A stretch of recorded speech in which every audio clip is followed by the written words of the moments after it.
Welcome to EPH 456, where we seek to understand the truth.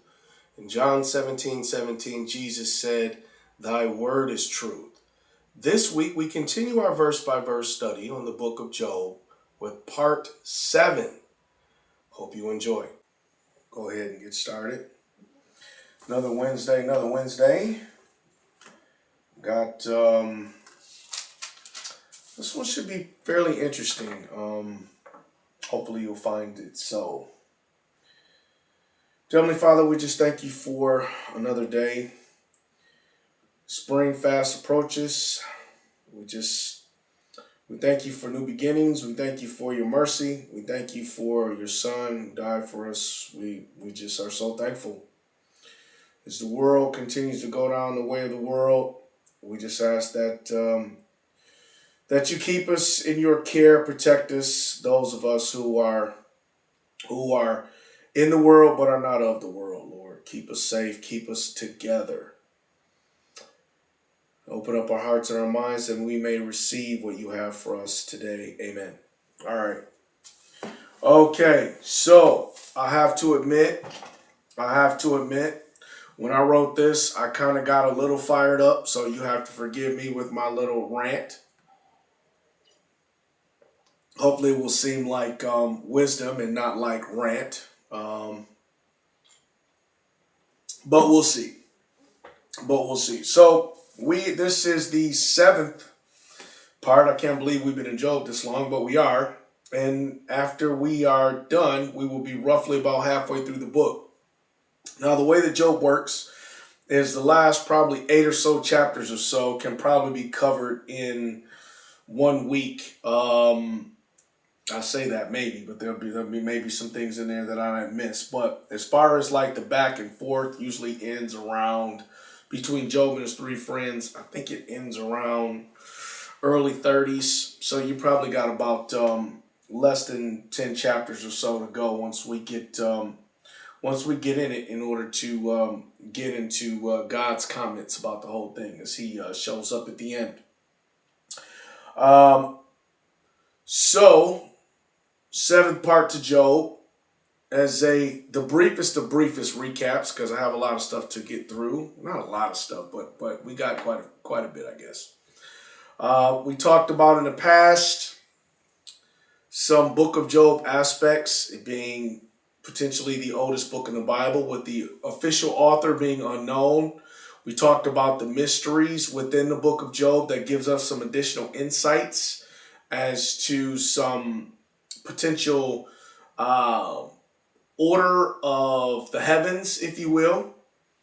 And for more information on that, you can kind of see our earlier lessons on that, or review the notes from earlier lessons, one of the two.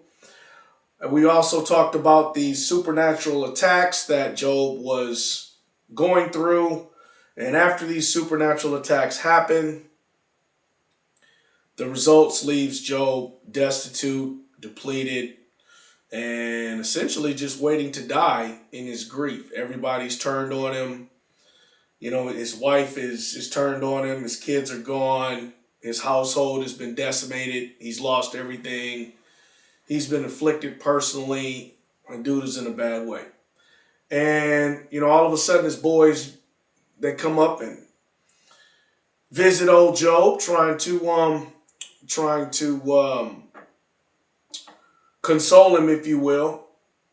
And that is when the real fun starts. After all of these things, if he hasn't suffered enough, the mental anguish is mental and emotional anguish from some of his trusted advisors begin.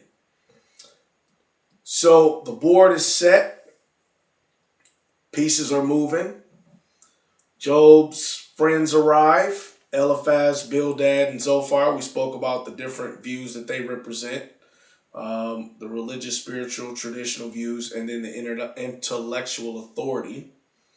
But what you will notice as we continue on, these different aspects that we were just referring to, the spiritual, traditional, and intellectual authority, will all seem to merge And you'll notice that as we keep going. I would also call attention that this is we are in the final phases to get Job to curse God. So we want to keep in mind that that's the whole purpose of this. So it's easy to get in the weeds, just like it is with our issues, and we'll talk a little bit more about that later. To get into the weeds and not be able to see exactly, what is going on. And Job is in these weeds right now. But with some serious discernment and faith, he was able to decipher what was going on, and we'll talk more about that. So as the round robin, if you will, of comments get underway, Job opens up the conversation and states his position pretty clearly. Eliphaz, Bildad, and Zophar, his friends, they deliver their opening position, which is completely against Job's claim of innocence. And then Job's prayer bookends, if you will, the first argument. So you have Job's opening, then you have the three friends give their comments, their opening arguments, if you will, and then Job ends the opening arguments with a prayer. And then you can find that prayer, just so you guys know, to kind of keep me on point with the outline here. You can find that prayer in the second half. I think it's Job 13 and Job 14. And that officially ends round one of the debates. Everybody's had their chance to go. Job has had his chance to give his rebuttal. So off to round two. And now that round one is concluded, you now have a feel of how the rest of the book is going to go. It's going to be Eliphaz, which we went over last week in round two, then Bildad, then Zophar, and so on. So last week, we started the second phase, which is Eliphaz. He started off the first phase, and he starts off the second phase. And last week, as I stated, that this second round, if you will, starts amping things up a bit from the previous round. The initial comments from Eliphaz are cutting, but they're kind of they get a little bit more cutting as he keeps going on, but he starts off fairly passive aggressive in his position. But the start of the second round, dude comes out swinging, and we went over that last week. And I just want you to remember that at this time, Satan, who is the architect of this whole thing, has to know that his time is somewhat limited. So it's not like God is going to let Job be persecuted indefinitely. So he has to understand that, okay, my time is somewhat limited. So now he's got to amp things up in this next round to get Job to break. And he absolutely does. So last week, we looked past what Eliphaz said and Job's response to that, and we discussed the different aspects of communications in general as it applies to us today. And I'm not going to go into all the details of that conversations. I just refer you back to the notes and the videos of last week's lesson, which we posted already. But the conclusion of that lesson is that we need to observe and be cognizant about the way that we communicate with each other. And this is important. And examining the way that Eliphaz communicated with Job as our example of how not to do it. And this week, we're going to continue the verse by verse with Bildad in round two. So really quick, I'm going to give you a summary of what this round two argument looks like. So when we get through the verses, you'll be able to see it a little bit more clearly, his positions and the way he's taking the conversation. So first off, a little more context. The second round from Bildad is more harsh, and this dude was firing from the jump the last time that we We listen to his conversation. But he's even more harsh. He continues his assault on Job, stating that, Job's punishments are an evidence of his wickedness, and flat out he deserves punishment from God.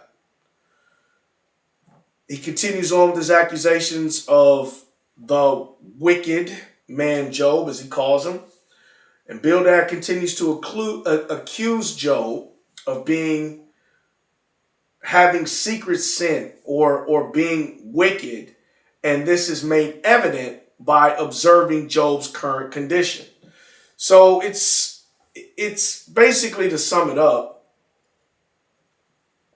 he's looking at this very logically, like a mathematician would, and we've touched on that in the past, and he continues to do this. Bildad further emphasizes his point as he looks to draw parallels now to illustrate his point between Job's condition and the fate of all wicked people.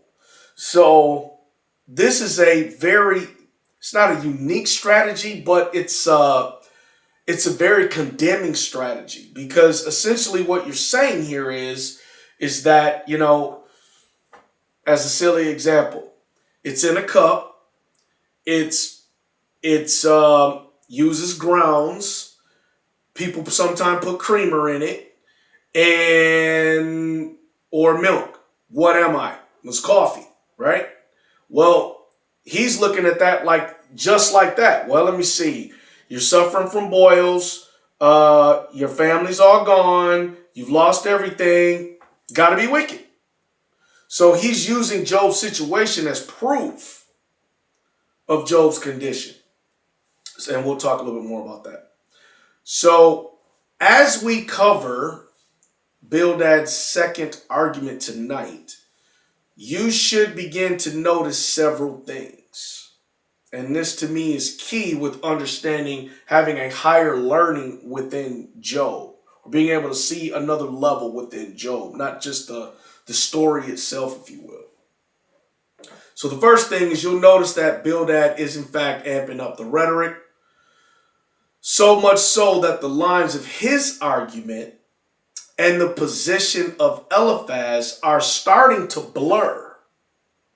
So at round one, you could clearly see, based on the comments that Eliphaz was making, Bildad and Zophar respectively, you could tell exactly where they were coming from and which angle they were trying to work, with the traditional angle, the spiritual angle, or whatever the case may be.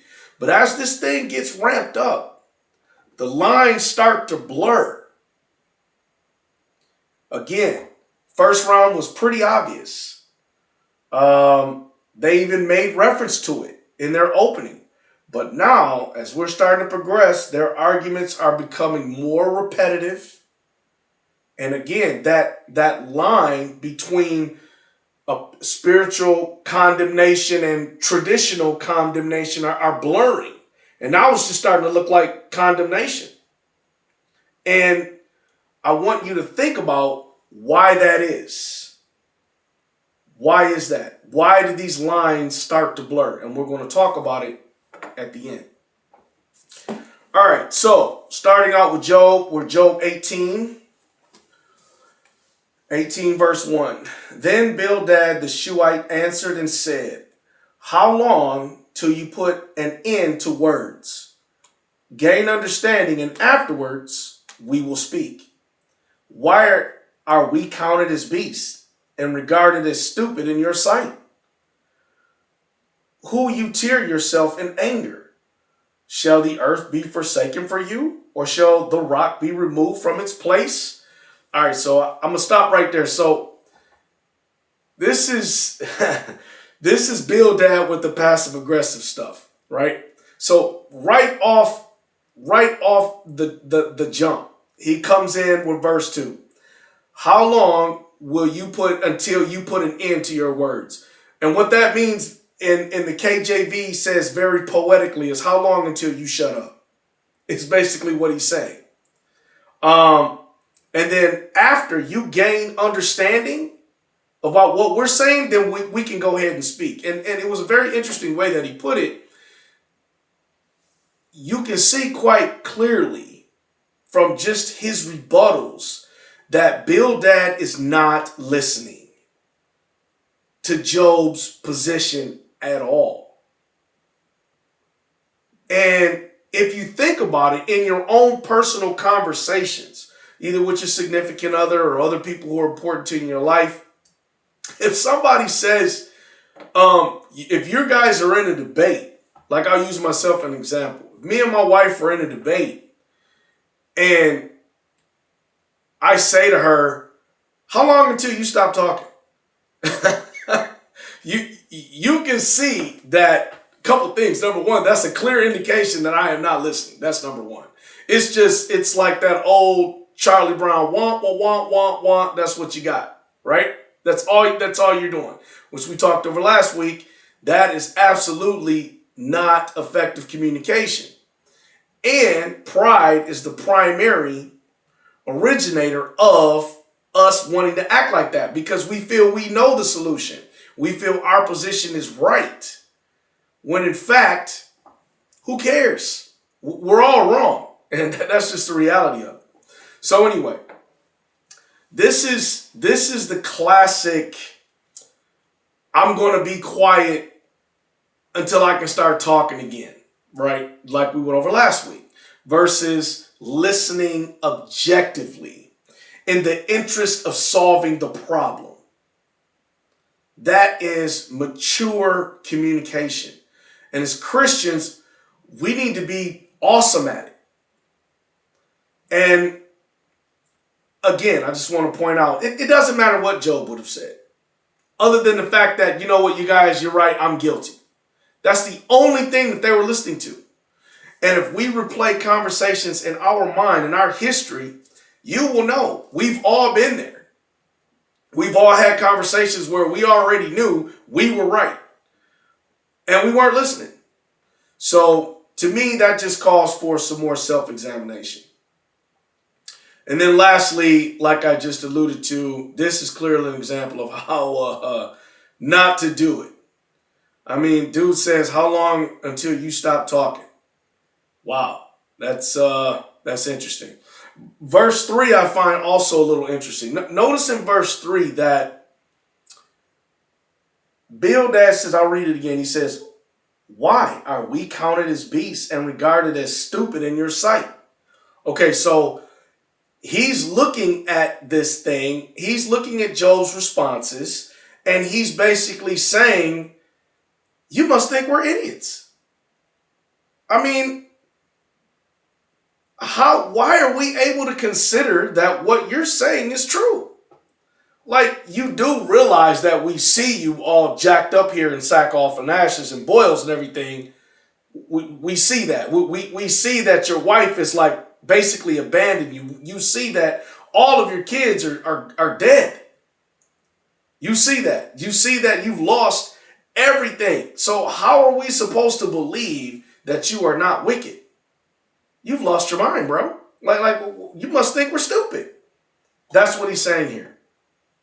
Verse 4, you shall tear yourself in anger. Shall the earth be forsaken for you, or shall a rock be removed from its place? So again, just more passive aggressive comments. So when he says something like, shall the earth be forsaken for you, or shall the rock be removed out of its place? What he's doing here is just using natural analogies, which are basically stating that Job's punishment comes to the wicked. It's the only theory that can be considered fact in his mind. And in fact, is the natural order of things. Good gets good, wicked gets wicked. That's just how it goes. God doesn't punish good people in Bildad's mind. And if you believe that, Job, if you think that, Job, then you must think we're stupid. Because we're looking at you, bro, and it's clearly God's judgment is on you. So, no convincing Bildad otherwise. Verse 5. The light of the wicked indeed goes out, and the flame of his fire does not shine. The light is dark in his tent, and his lamp beside him is put out. The steps of his strength are shortened, and his own counsel cast him down. For he is cast into a net by his own feet, and he walks into a snare. The net takes him by the heel, and the snare lays hold of him. A noose is hidden for him on the ground, and a trap for him in the road. Terror frightens him on every side, and drive him to his feet. His strength is starved, and the destruction is ready at his side. It devours patches of his skin. The firstborn of death devours his limbs. He is uprooted from the shelter of his tent, and they parade him before the king of terrors. They dwell in his tent, who are none of his. Brimstone is scattered on his dwelling. His roots are dried out below, and his branch withers above. The memory of him perishes from the earth, and he has no name among the renowned. He is driven from light to darkness and chased out of the world. He has neither son nor posterity among his people, nor any remaining in his dwelling. Those in the west are astonished at his day, as those in the east are frightened. Okay, so I'm going to stop right there. This dude said a lot. So in verses 5 through 19, what you're seeing there is more of verse 4, where he starts using these analogies that he thinks are examples of why Job is wicked. Okay? So he's basically telling Job, if you look at, well, let me just say it like this. This is his assessment. Look at verse 5, where he says, the light of the wicked goes out. Job, where's your light? It's gone out. Okay. Verse 7, the steps of the strength are shortened. Where's your strength, Job? Exactly. Verse 12, strength is starved. You're looking kind of weak, bro. Verses 13, it devours patches of his skin. You got that?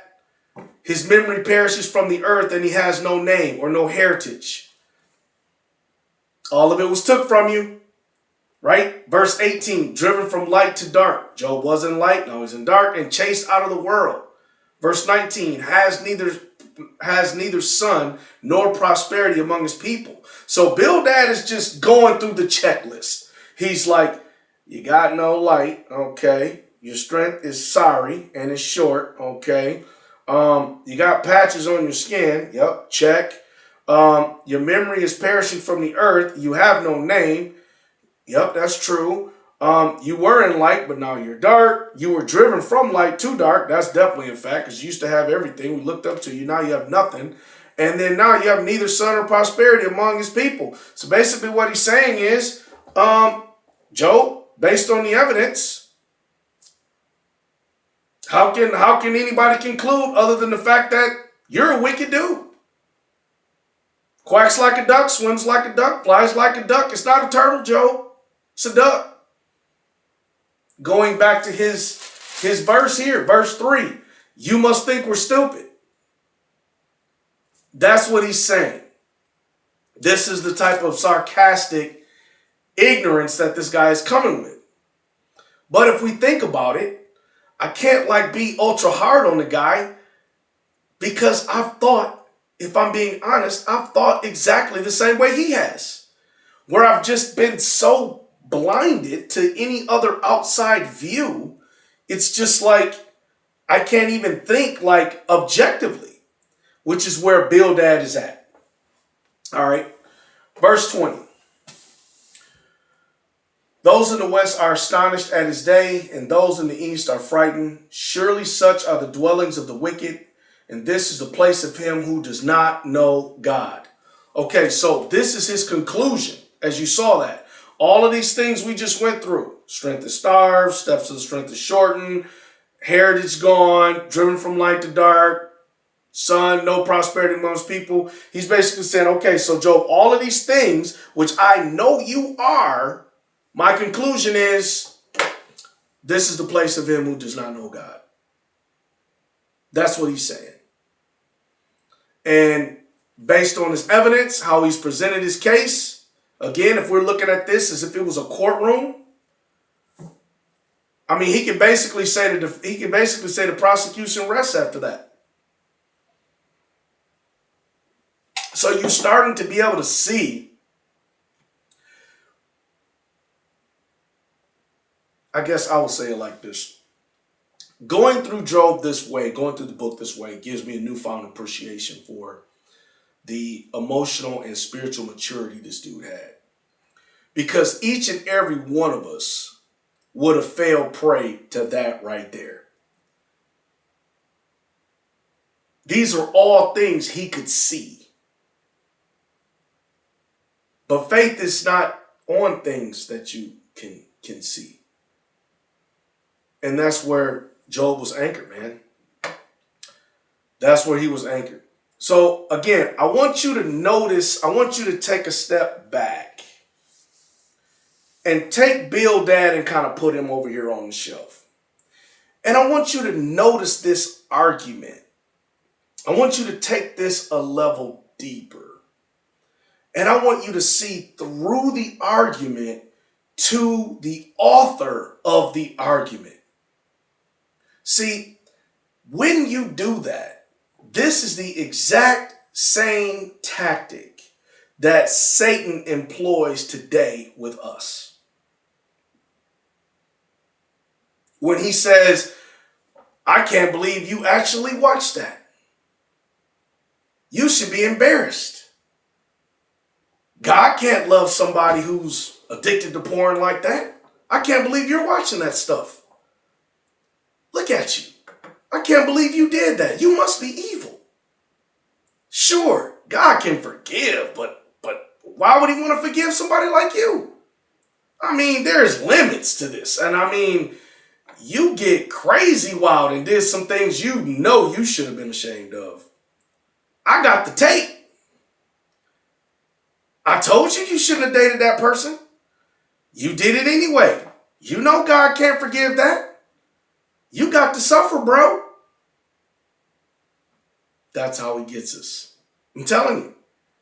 Just pay attention to it. Interesting fact. This placates to exactly what's going on in the world today. Exactly what's going on in the world today. Okay? Exactly. So I'm going to read a stat to you, which I found was, I knew the stat, but I wanted to make sure that it was right. So I pulled it right from Google's AI, whatever it is, Copilot or whatever the one that they have there. And I want you to take a look at this. It is commonly known.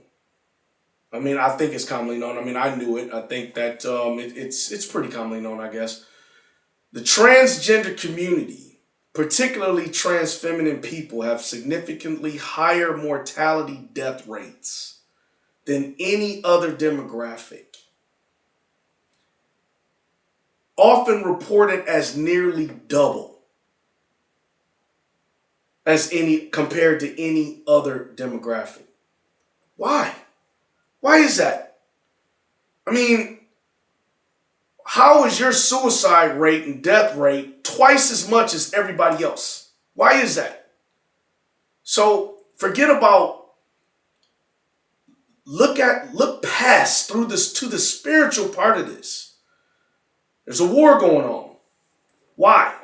Why is this like that? Because once a person changes something, then the enemy then reveals to them what they have done to themselves. And then he convinces them, you've messed up, bro. You've messed up. And you can't change it back. You can't be saved by anybody. No one loves you. There's no hope. Just look at what you've done. You can't change. God can't love you. And to be honest, all you really had to do was just read Job. And you would know that this is a tactic. You would have seen these strategies from the enemy. This is what he does. And understand, we as humans, I don't care how smart they say we are, We are not smart. I mean, I'm sorry. Anybody who keeps falling for stuff for thousands of years is dumb. I'm just throwing it out there. I'm dumb included. But I mean, think about this. We keep falling for the exact same stuff throughout all of history. Abortion, murder, adultery, lying, cheating, stealing, worshiping other gods, and everything in between. He just keeps trapping us with the exact same crap. All he does is just repackage it, put a nice new pink bow on this one. Hey, I used purple last time. I'm going to drop pink on it this time, and we fall for it every time. Every time. Just think about it. Example. So, I don't know if you guys knew this, but back in the day, abortion was like legal or illegal, like highly illegal. Like back in the day, it was like women were, how do I say this? They were almost glorified in the fact that they could increase the census, the population. So the more people you had in your kingdom, the stronger you were. So women were really pampered and respected because of their childbearing capabilities. I mean, they don't give us men no credit, man. Look at that. Mother's Day, all the love. Father's Day, we just go by it like it's not even a speed bump. I'm just kidding, ladies. I'm just saying, but, anyway. But here's my point. So back in the day, this thing's illegal, okay? So they back off of it. But before that, in ancient times, it was common practice. It was common practice. They sacrificed kids, babies, for like good crops. Like, I'm serious. And favorable weather. That's what the whole burning the Yule log is about that they used to do back on Christmas time. I'm just telling you for real. That was part of the pagan tradition. That's just facts. And if you look at it, it was evil then. And now we abort babies because we don't want to take care of them. Again, it's just repackaging. To the baby, it doesn't matter what you call it. Death is death. I mean, whether it's death to some old Canaanite god or death to the God in your mirror, doesn't matter. Still death. Ecclesiastes 1:9 says, that which has been is what will be. That which is done is what will be done. And there is nothing new under the sun. So there you go. That's Solomon, who was the wisest man to ever live, at least in ancient times. This is this guy basically having experienced all the wealth anybody could ever imagine. Definitely all the wives anybody could ever imagine. He had over 700 and 300 mistresses. Whatever. Dude, I mean, let's just say he got around. Anyway, all I'm saying is that after all of these things he's telling you, nothing new under the sun, man. It all goes back to the same thing. 1 Corinthians 10:13 says, no temptation has overtaken you except such that is common to man. But God is faithful, who will not allow you to be tempted beyond what you are able, but with temptation also make the way of escape so that you may be able to bear it. So, I got news for myself. I got news for you. Your struggle is not unique. Sorry. It's not special. Nope. Somebody's already overcome it. And with the help of Jesus, so can you. So can I. Anyway, I'm off the soapbox. Back to Job. Job 19. Sorry about that. That was a rabbit that got the best of me. All right. Job 19:1. Then Job answered and said, how long will you torment my soul and break me in pieces with words? These 10 times you have reproached me. You are not ashamed that you have wronged me. And if indeed I have erred, my error remains with me. If indeed you exalt yourselves against me and plead my disgrace with me. Okay, so I want you to notice here in these words, what Job is basically telling Bildad at this moment is, I know what you're doing. which is to say, which is why I guess he comments on the abuse that he is observing in Bildad's comments to him. What's interesting here is when he says, "You are not ashamed that you have wronged me." That's deep. And to me, this is confirmation that what was once a subtle deception on Bildad's part, that might have been hard to discern at one point, is now very clearly discerned. Because that's what Satan does. Once he gets you more in that trap, he gets bolder. It starts off kind of innocent, and we start questioning things. And, in fact, we're really legitimately trying to determine if there's something wrong with this move, per se, as an example. We're trying to rationalize it in our mind. We've all been there. Okay, what's wrong with it? I don't really see anything wrong with this. No, it's fine. As long as I'm here, then I'm all right. But when we do that, we fail to examine the bigger picture. And what taking this questionable step will potentially lead us toward or open ourselves up to. And this is key, because when you initially enter a situation, this is the absolute best time to apply discernment. Absolute best time. Why? Glad you asked. Several things. Number one, because you're not emotionally committed to it yet. So we all know, once your feelings get involved, it's a wrap. It just clouds your judgment. Number two, because, again, you're not involved yet. And you have a tendency, we all do, this isn't just you, it's me, it's everybody. You have a tendency to think strategically when you have questions about entering in on this path. Meaning that you do have some ability to project potential outcomes or foresee what could potentially happen. Only at the beginning, though. Because once you enter the situation, you're in the weeds, man. And it's incredibly hard to see it. I can't say that you can't see it. It's just incredibly hard. And we've all been in these situations where you kind of go, yeah, I think it might be a good move. Yeah, I think I'll try it. I think I want to do it. And before you know it, you've gotten in further into a situation.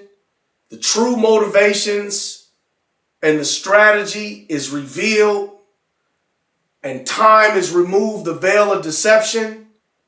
And by that time, it's typically too late. It's typically too late. We're in deeper than we want to be, and we've been kept longer than we thought we would originally stay. And it's at this time that Satan typically becomes bolder, because he knows that you're trapped. And there isn't a whole lot you can do about it. And similarly, this is where Job finds himself. And what's interesting, in these next set of verses, he describes what a trap looks like. The only difference is he thinks it's God. Verse 6. Know then that God has wronged me and has surrounded me with his net. If I cry out concerning wrong, I am not heard.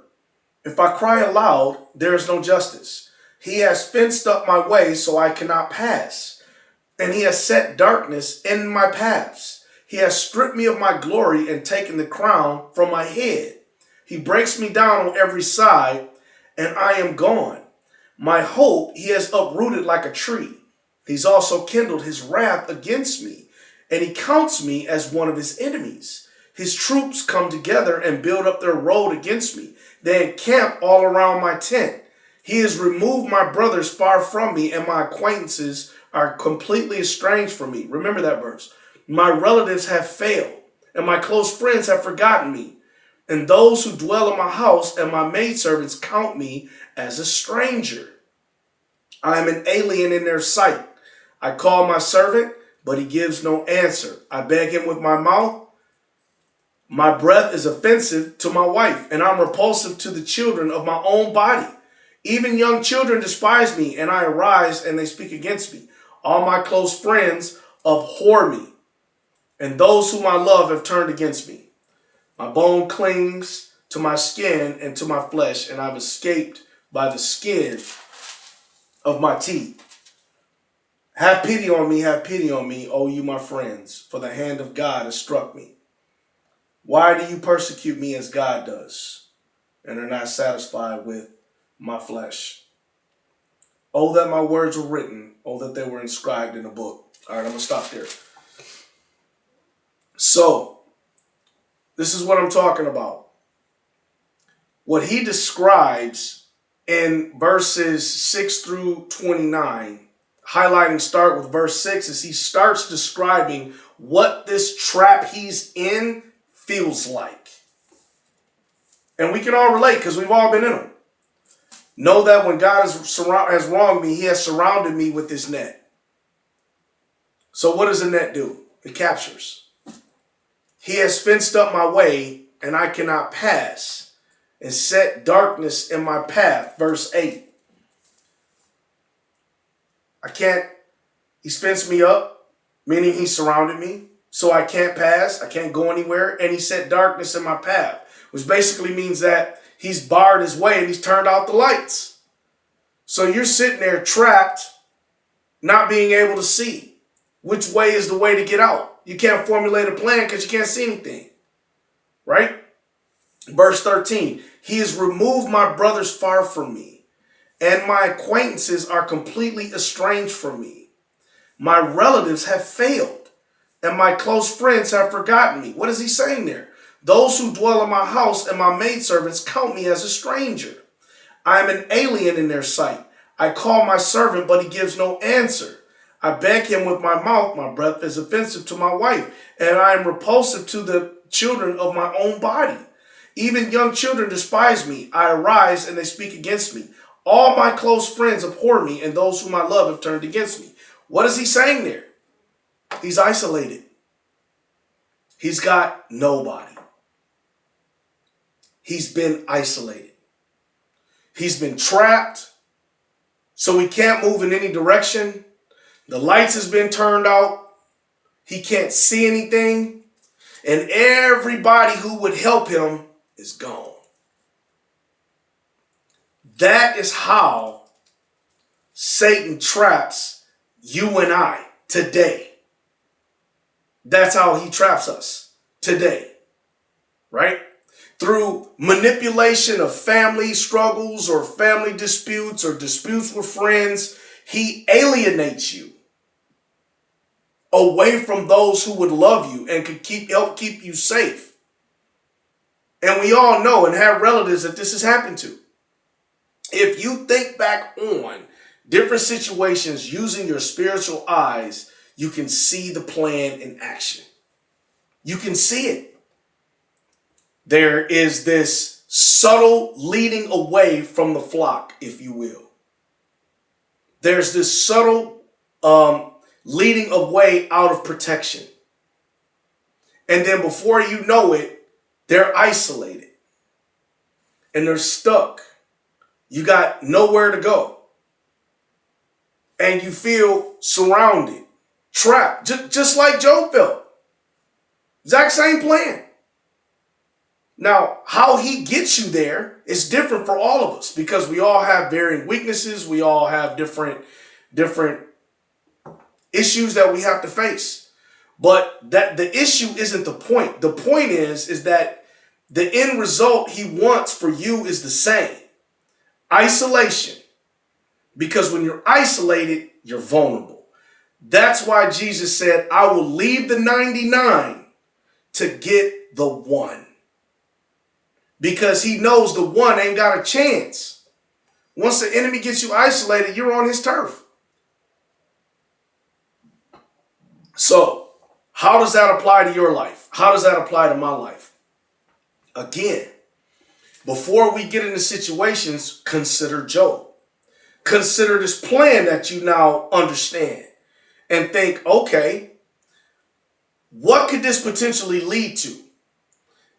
If I get into this, how is this going to potentially work? What could be the potential outcomes of this? And start thinking strategically, using discernment and prayer before you make your moves. We all must do this because he's got thousands of years head start on us. We'll be around this place for 100 years if we're lucky. He's got that 100 years ago. I mean, literally. Verse 20. All right. Where am I at? 6 through 29. Did I just lose my place?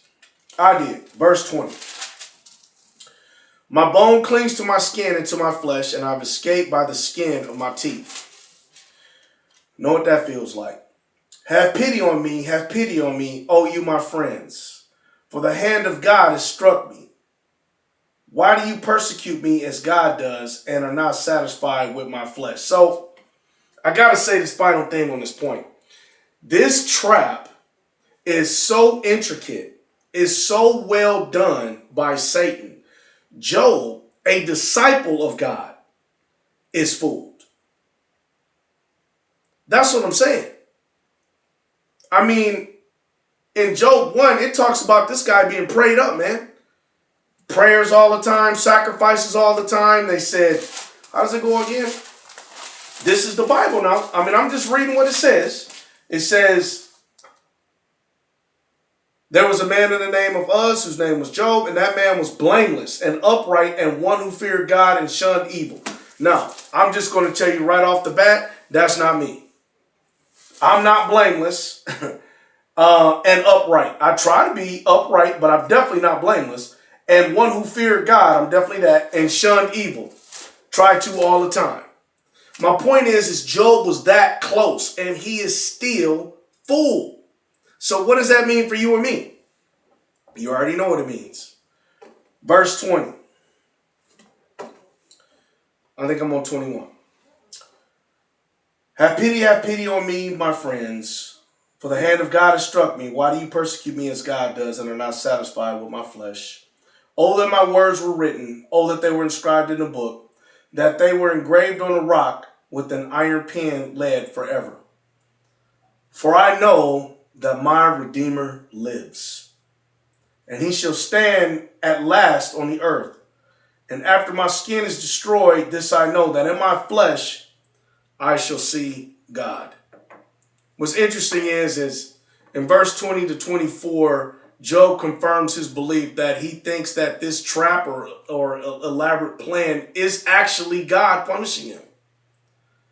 And you can see Satan just rubbing his fingers together like, man, any moment now he's going to curse him. I got him. And then verse 25 hits, for I know that my Redeemer lives. Wow. Verse 26, after my skin is destroyed, this I know, that in my flesh I shall see God, whom I shall see for myself, and my eyes shall behold, and not another. How my heart yearns within me. If you should say, how shall we persecute him? So this is the faithfulness of Job. Yes, he is probably fooled that this trap is of God. He confirms it, but he doesn't blame him. He's not, why God? Why is this happening? I don't understand. If you're a just God, if you're really a God of love, if you're really a God of grace, why is this happening? If anybody in the history of mankind had a right to ask that question, it's this dude. And he didn't. So who are we? Right?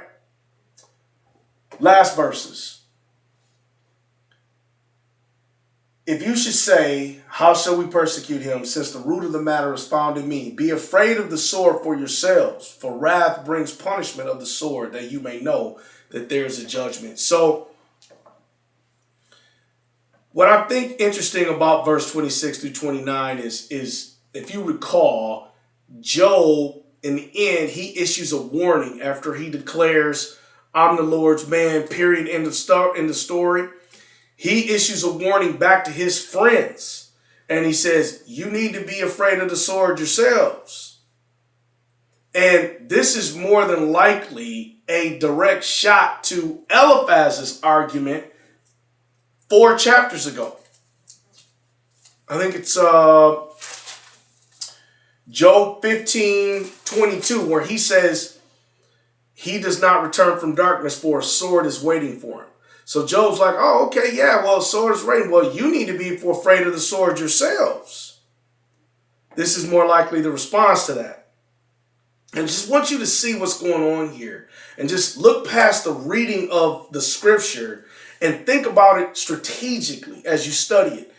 What is also revealed in Job, again, is some of how Satan goes about his business, tempting us to destruction. And you can notice the plan in Job's description about how he was feeling. He feels trapped, isolated, betrayed by those closest to him, those who he respects. So what can we learn from this? That we need to be observant, that we need to become better critical thinkers, that we need to learn how to discern situations to predetermine the cause and effect. This helps all of us make better decisions. Talk about it. Talking about it with your circle of trust. Get a circle of trust if you don't have one. Think objectively. If you can't think objectively with humility, you will always have blind spots. Like we talked about last week. If you think you're right all the time, what that also says is, I'm never wrong. It doesn't just say I'm right. It says I'm not wrong. And those seem like they're the same thing, but they're not. But all of that leads to blind spots. And the enemy will exploit them and use them to attack you. And the Bible warns against this. He says, pride goeth before a fall. So I would encourage you, think on these things. Any questions? Thank you for watching. And may the Lord watch between me and thee while we are absent one from another.